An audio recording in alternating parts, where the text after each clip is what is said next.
kazi. Kama hakuna kazi, hakuna fedha.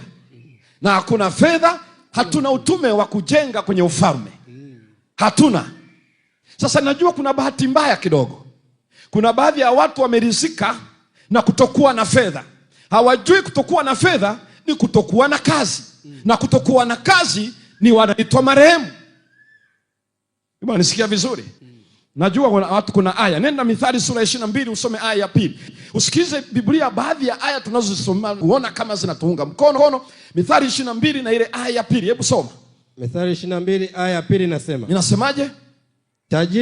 Tajiri na maskini hukutana pamoja. Wote wanakutana pamoja. Bwana ndiye aliyewaumba wote wawili. Sasa hii moja wapo ya aya ambayo hatuzielewi wakati mwingine, kwa sababu Bwana ndiye ameumba wote wawili, tajiri na maskini. Akakwambia wewe alikuumba kuwa nani?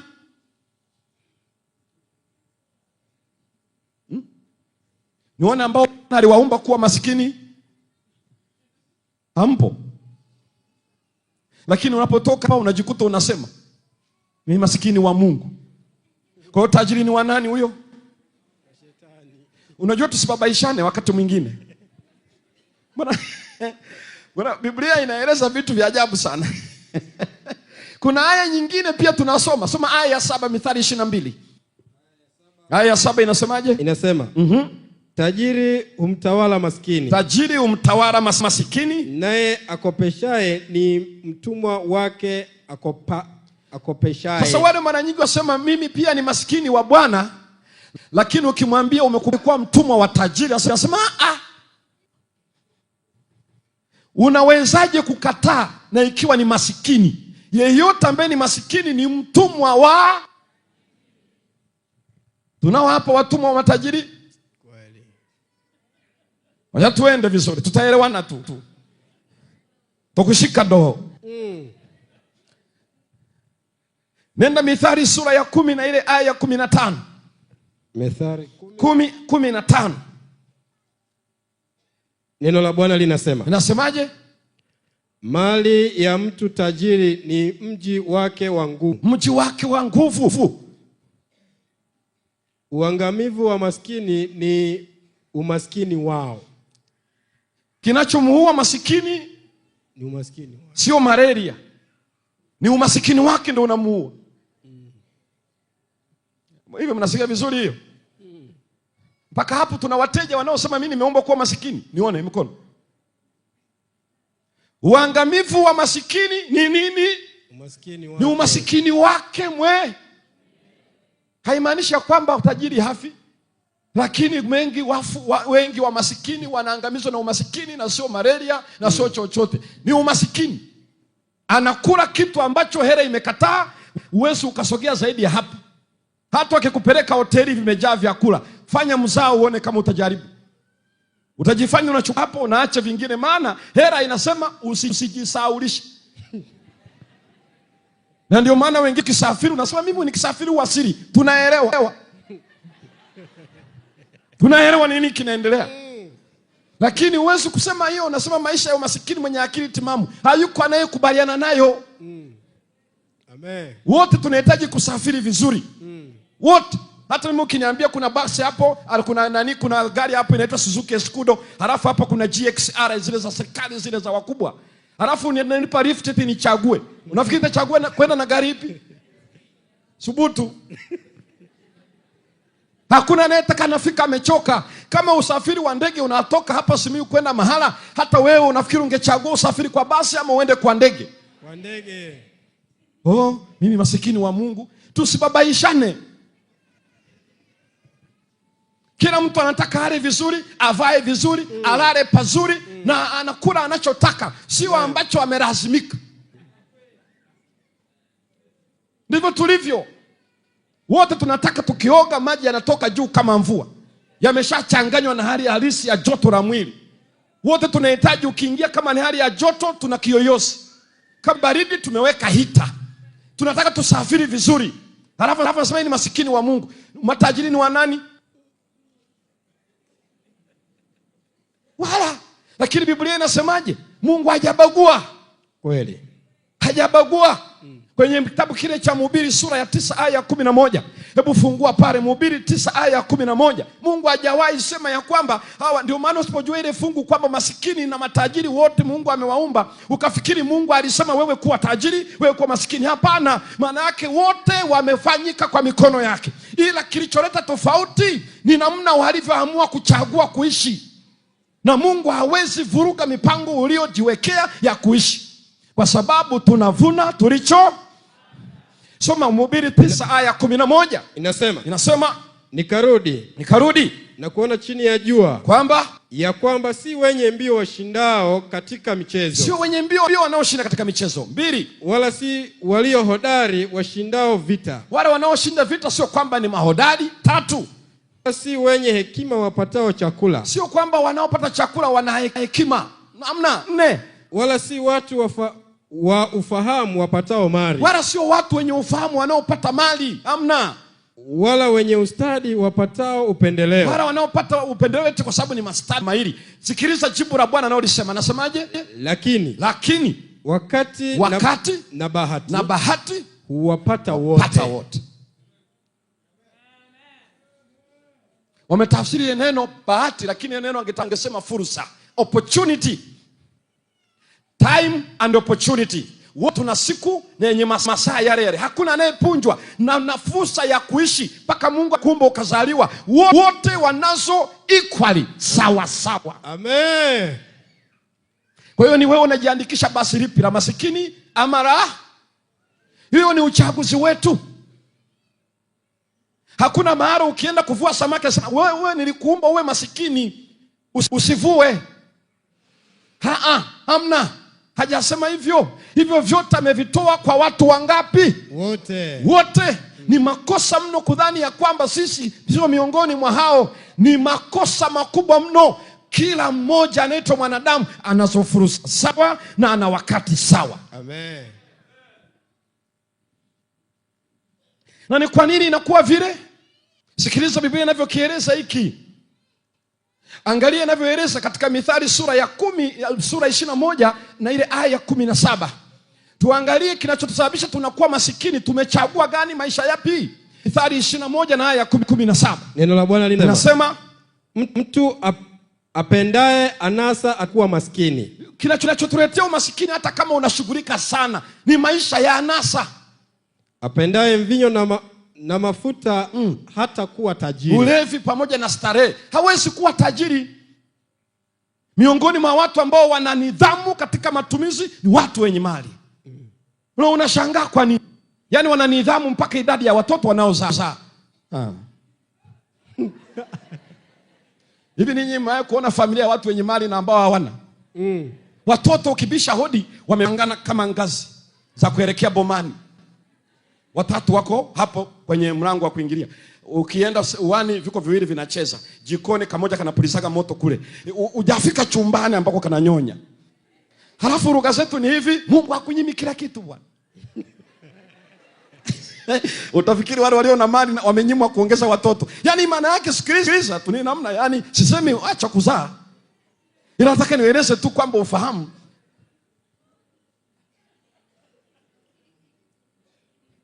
Matajiri wana nidhamu.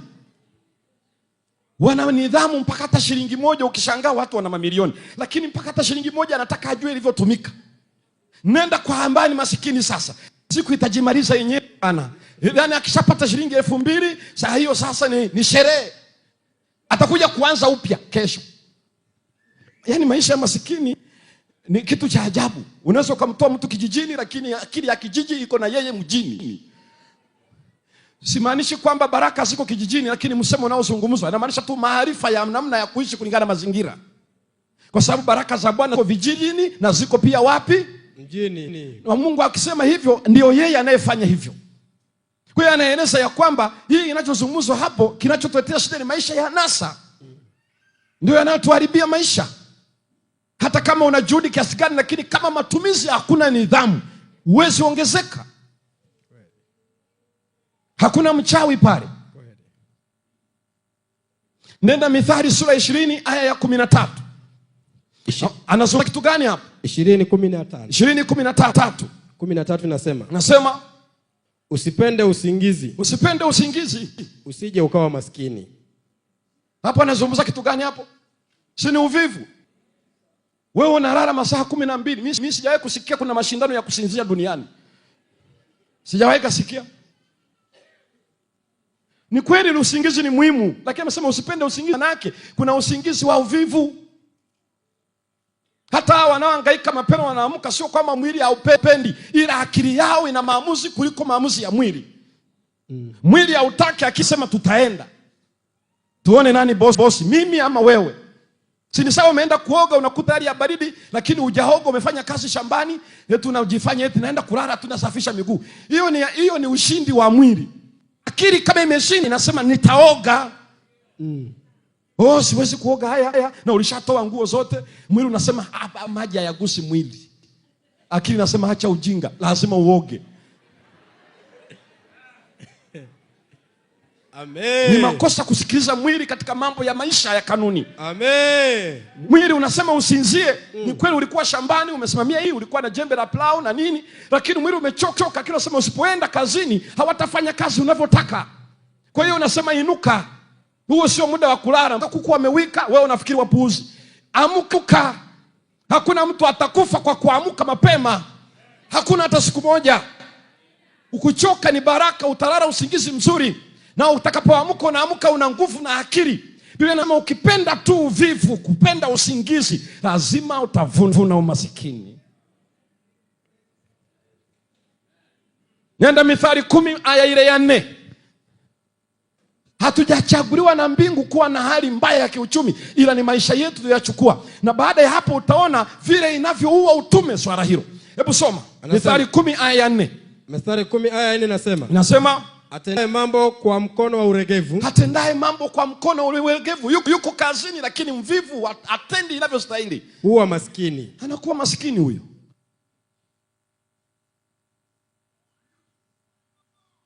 Yuko shambani lakini anataka angalie kila mtu anavyolima kule. Kana kwamba ulikuja kuchukua sensa. Na saa zinaenda. Yuko kazini lakini anafanya kwa uvivu. Kazi ya siku hiyo, hatari yake ni hii. Tunazungumzia utume na kazi. Nenda Mithali 19 usome aya ya 7. Nikishakuwa tu na hali ngumu ya kiuchumi, tayari utume unaharibika. Soma Mithali 19 aya ya 7. Aya ya 7 inasema, ndugu zote wa maskini. Ndugu wangapi wa masikini? Zote. Wote wa masikini humchukia. Wanamchukia. Wewe kaa uangalie kwenye familia yenu. Hata ungejielezaje kwa ndugu zako, ni vizuri uelewe tu. Ukiwa huna hela, rafiki yangu, sikiliza.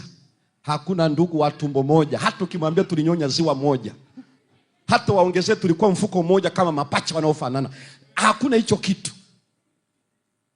Labda Biblia siku hizi nayo inasema uongo. Ndugu wote wa masikini wanafanyaje? Umchukia. Na Injili inasema nenda uambie watu wa nyumbani mwako kile Yesu alichokutendea. Na hapo wewe hauna chochote, tunataka wakusikilize.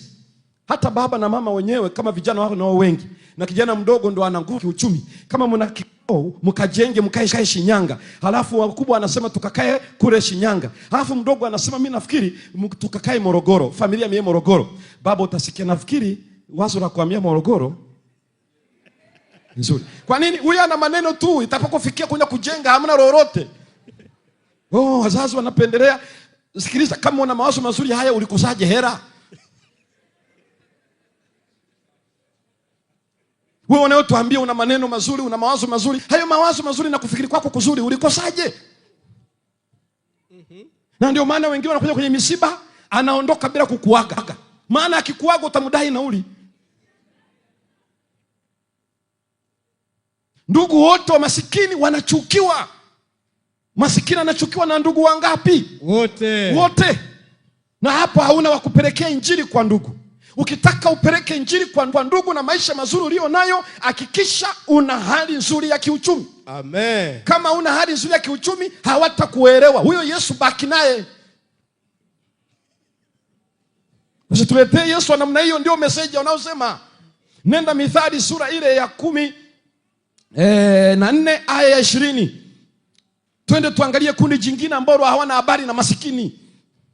Hebu soma Methali 14 aya 20. Sema maskini huchukiwa hata na jirani yake. Pale sasa. Yaani unajua hakuna mtu anayetafuta kiwanja ajenge halafu na akahakikisha majirani zangu wawe wa namna hii. Kila mtu anajikuta hukume ndio jirani. Wewe unajua ratiba za makambi. Lazima uende usafiri wa bajaji, utakuwa na msafirisho unamleta. Unafanya hiki na kile. Utaweza. Ndio inabaki unajua ni wagumu. Ni wagumu kwa sababu kilichoanza kuwa kigumu ni hali ya kiuchumi. Unajua jirani ukiwa unaishi naye, wewe ndio msaada kwake kwa mambo mengi. Moyo wako uko wazi kwake. Kila mwaliko utakao maalika atakuja. Amen. Ndugu hawana habari na masikini, majirani nao wanafanyaje? Wanawachukia. Nenda kundi la 3. Katika Mithali sura ya 19 na ile aya ya 4. Soma Mithali 19 aya ya 4. Inasemaje? Inasema Mithali 19 aya ya 4 inasema utajiri huongeza rafiki wengi. Utajiri wenyewe unaongeza marafiki wengi. Bali maskini hutengwa na rafiki yake. Kinachoongeza marafiki sio huyu tajiri, ila ni utajiri ndio unaongeza. Ndio maana msiba wa tajiri watu watakaa mwezi mzima. Kwa sababu msosi hautakoma. Hapo inabidi injili iendelee mwezi mzima. Sasa msiba wa masikini tunakaga siku ngapi? Kwa kuwa aliugua mrefu. Kwa hivyo maelezo wenye akili wanajua. Baada ya mazishi haya, kwa hivyo labda tu atakayebaki. Maana hata kulala ilikuwa ni shida. Umasikini unaathiri. Ndio maana mtu yeyote hali yake ni mbaya kiuchumi, huyo mtu analeta ugumu kwenye utume. Na nisikizeni tu vizuri, nitaeleza vizuri. Sio kwamba Mungu anatuchukia sisi maskini, ila anataka tujue. Maana wakati pamoja na fursa umewapatia wangapi? Wote. Na nikiwa na maisha mabaya ya kiuchumi yataathiri uhusiano wangu na ndugu, uhusiano wangu na jirani na uhusiano na marafiki. Amen. Sasa nimebaki na nani hapa? Wenyewe. Umebaki na yupi wa kumpelekea injili? Hamna. Nyumba uliojenga ni vyumba viwili na sebule. Jirani pale akiuguliwa pale, na unajua sisi tunatua, mama mzazi anauma au baba, ndugu wanakuja kumsalimia, lakini ana chumba kimoja. Na wewe kama una nyumba hapa vyumba 5, una magodoro basi, na una moyo mzuri, atakuja jirani, samahani ndugu zangu amekuja kumsalimia mama anaumwa, naweza nikapata godoro? Wewe ni kitu gani unatoaga? Magodoro yote yamepimiwa kama socks na kiatu. Hakuna la ziada.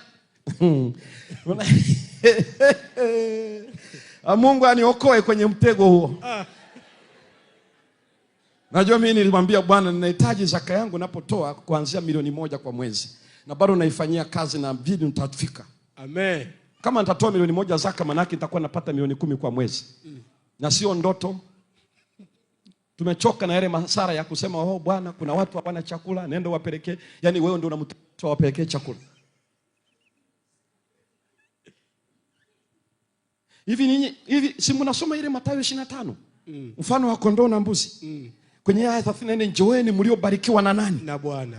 Maana nalikuwa na njaa mlinipa chakula. Nalikuwa na kiu mlifanyaje? Mkaninywesha. Nalikuwa mgeni mnikaribisha. Nalikuwa uchi kanivika. Nalikuwa mgonjwa nalikuwa kifungoni mkaja kuniona. Hizo zote huduma hazifanyiki bila hali ya kiuchumi. Kweli. Amen. Halafu akasema wote tulikuona lini ukiwa vile lini? Aya 40 akasema mlivyowatendea mlinitendea mimi. Amen. Waliobarikiwa ni nani? Ni wale waliotumia uchumi ili kugusa maisha ya watu. Hakuna mtu kama unavyosikia, hakuna mkate mgumu mbele ya chai. Hakuna mwenye roho ngumu mbele ya mtu mwenye moyo uliokolewa na mwenye uchumi kwa kiwango chochote alicho nacho. Hata kama ni Muislamu, ni jirani, leo ameugua, amepelekwa Bugando, uwezi kutoka hapa bila hela. Unaweka ratiba kabisa, jirani yangu amelazwa, halafu unaenda una hela ya kusaidia matumizi yake. Siku akihudumiwa akarudi, huyo sio mgumu tena. Amen. Atakuwa Serengeti na sio wilaya ya mgumu. Rainisha watu mioyo. Ni jirani mpaka ameugua, hata uwezi kwenda hospitalini kumsalimia.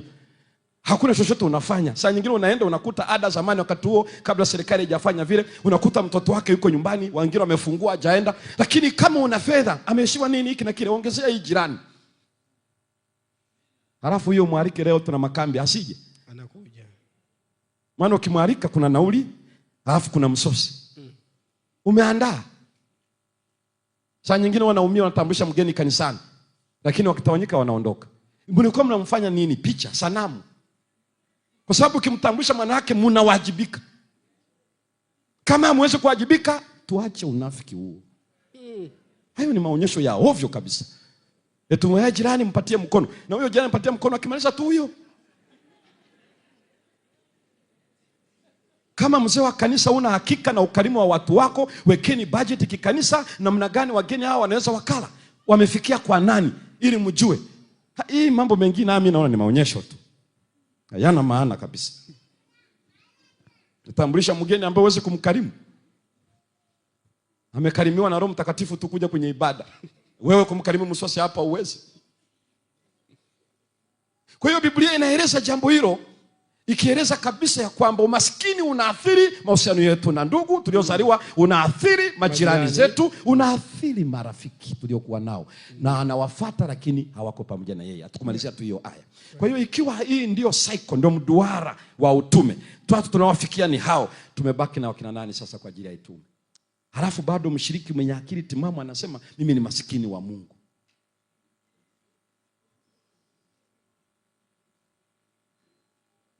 Hapana.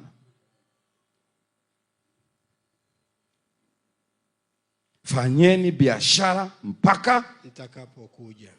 Kwa sababu ile uchumi ni hizi ngazi ndio zinakupandisha. Hatufurahii kupata hela, ila tukipata tunafurahi kwa sababu zinatusaidia kupanda katika ngazi ya kiutume mpaka tufike kwenye ufalme. Amen. Jukwaa ni ufalme. Kile kisa kiko kwenye ufalme, na uwakili ni ngazi. Ndio maana mtu ambaye uchumi wake ni mbaya kwa kujitakia, anasema ni maarifa. Ndio maana kuna mikutano hii. Tumechoka na kusema shule zetu kanisa haziko vizuri. Mimi nilitamani nisikie Mwanaatape, nilipoenda ile shule nikakuta wana madawati, nikaleta nikajaza kwenye madarasa. Amen. Unajua maelezo haya hayatusaidii. Saa nyingine kisikia mtu anasema zahanati zetu zimechakaa, nataka upeleke mafundi watengeneze, wapige msasa, leta vifaa vya maabara, tujue wewe ni Mwanaatape. Haya maelezo hatuyataki. Zahanati zetu haziko hivi na vile, lakini kanisa liangalie wewe kitu gani hicho. Kwenye orodha tu ya wilaya hapa wakitaja watu 10 wenye hela ambao serikali inawatambua, tumo kweli?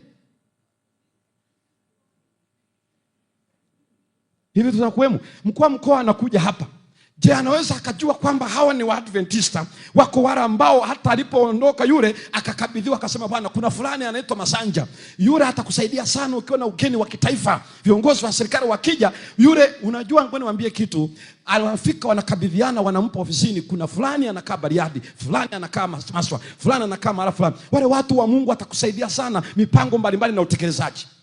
Kama kuna mradi wa maji wanajua, una hela unaweza ukaongezea, mheshimiwa hivi na vile. Wengine hata mtendaji wa kijiji hawezi kubisha hodi kwetu, maana hatuna ufumbuzi na shida za wakazi.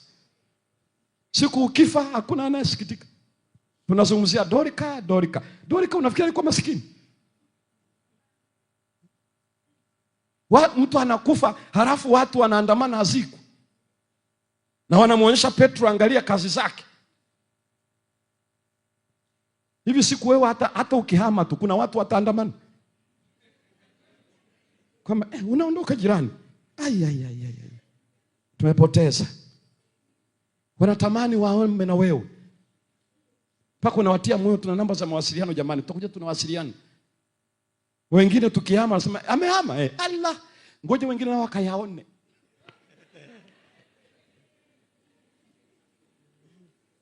Amehama. Kama ni mtumishi serikalini, yani ukihama ndio wafanyakazi wanapiga makofi. Halafu nasubiri Yesu aje kwa namna tulivyomchafua kiasi hicho. Ninyi ni nuru ya ulimwengu. Amen. Ina maana Mwanaatape akihama, Watu wanatafuta uwezekano urudi. Ukifa wamepatwa na msiba. Niliwahi kuhudhuria msiba mmoja, nikiwa mchungaji kule mtaa Mkendo. Alikuwa ni mshiriki wa pale Iringo, alifariki. Alienda kuzikwa kule Msoma vijijini, eneo linaloitwa Mrangi. Yaani watu wa kariba zote, watu wa stendi, watu wa sokoni, watu vijana kwa rika zao. Nilifikiri sana.